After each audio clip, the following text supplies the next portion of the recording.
Alright, welcome back to another episode of Boys and Our Toys.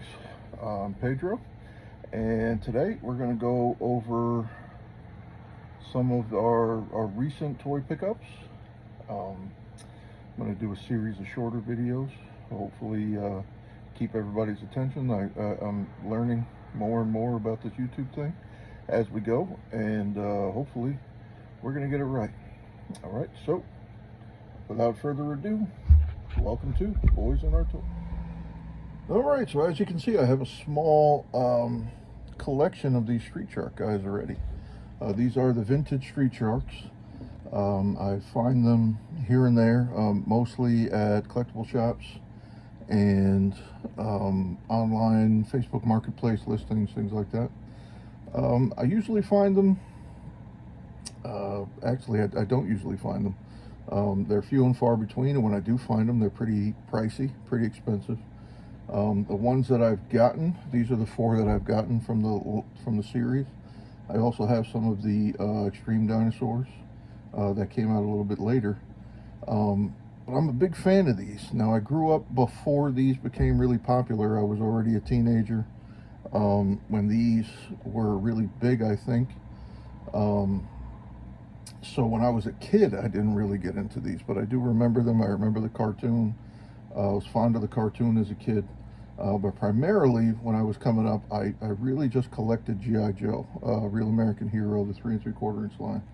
But now as an adult, I'm finding that I'm growing more and more fond of these other lines, these other anthropomorphic lines that kind of went along the same lines as Teenage Mutant Ninja Turtles, or the Cowboys of Moo Mesa, these guys, Biker Mice from Mars, Bucky O'Hare, just the colors, the way they display their action features, they're all pretty cool. So these are the 4 that I've been able to get, that I've been able to find toy hunting and picking and looking on Marketplace and stuff.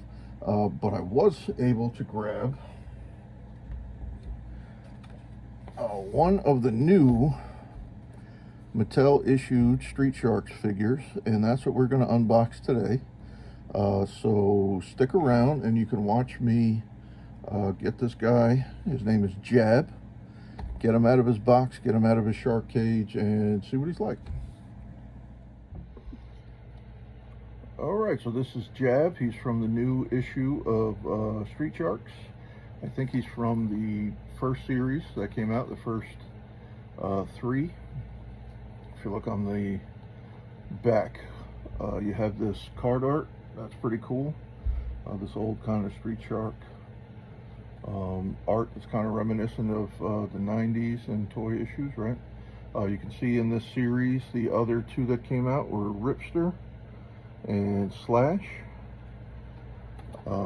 And you can see it kind of tells you the different action features that Jab has. Looks like his mouth opens and closes. Looks like his hammerhead juts out. It's got the little try-me fin hole in the back, so you can try it when it's in its display. Okay, well, let's take him out, see what he's like. Alright, I did already take him out earlier and removed all of the tie-ins and everything. It wasn't too difficult.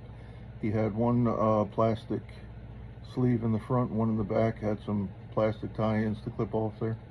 And then he's in his shark cage that has this kind of chipboard surround. And the chipboard surround comes off pretty easy. I like to keep my packaging if I can, so Tuck that away somewhere. All right, and here he is. Here is, get him out of his cage.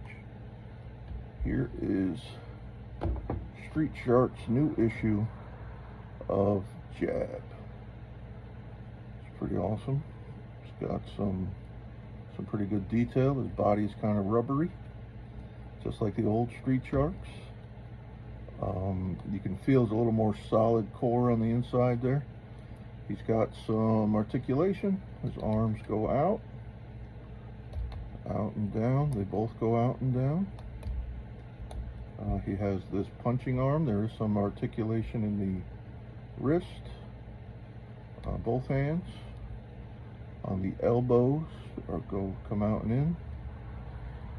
His legs have some pretty good articulation on them. I mean, I don't know how much hand-to-hand ninja fighting Jab's going to do, but his knees bend, his boots swivel. Let's check out these action features. You got the handle on the back. When you pull it down, his mouth opens. It's pretty nice for biting, maybe for talking. He also has this feature with this fisted hand. If you push it down, the hammerhead comes out. It's pretty cool. I looked up the old one online, and it did all of these kind of similar things. Digging the articulation. I like his colors. He's very kind of almost like a goldish brown color, right? Pants are colored in this weird camouflage color scheme. Pretty cool. I'm digging the shark cage that he comes with. It's a hard plastic. Has a top, 3 sides, does not have a bottom, which I don't know, maybe is easy to kind of put on them and take off them. Maybe it's good for displays, but it is a nice shark cage kind of accessory. I like it. Let's see how he scales with the old figures, right? So we'll get these guys up here and we will put them next to each other. Let's see.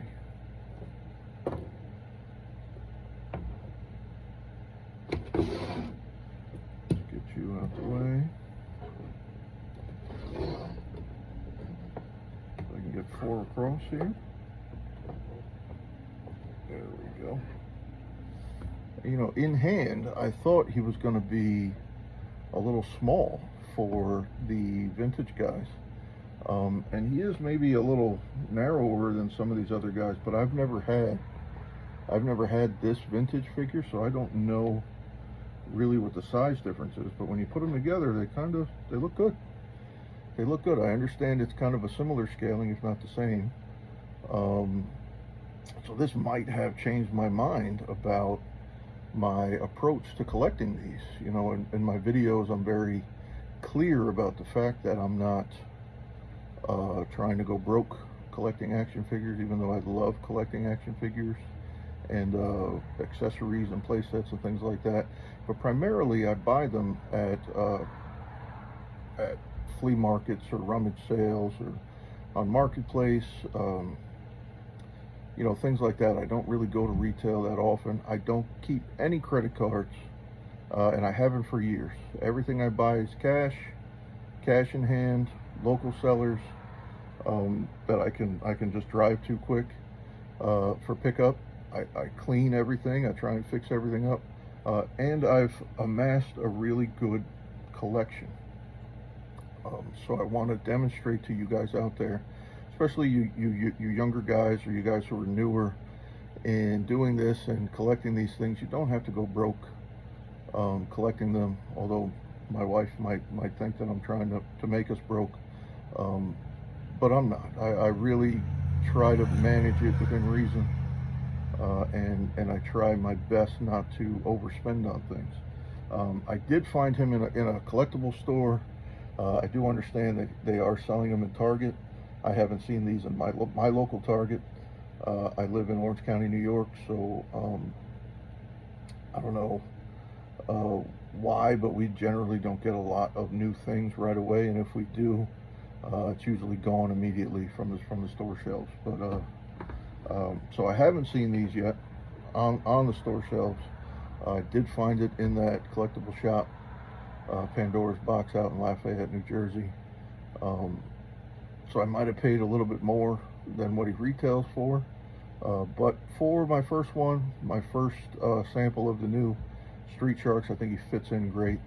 I think they're going to look great on their shelf, and I'm really happy with it. Like and subscribe if you like these kinds of videos. I'm going to be doing a series of maybe some shorter videos, unboxings and things like this.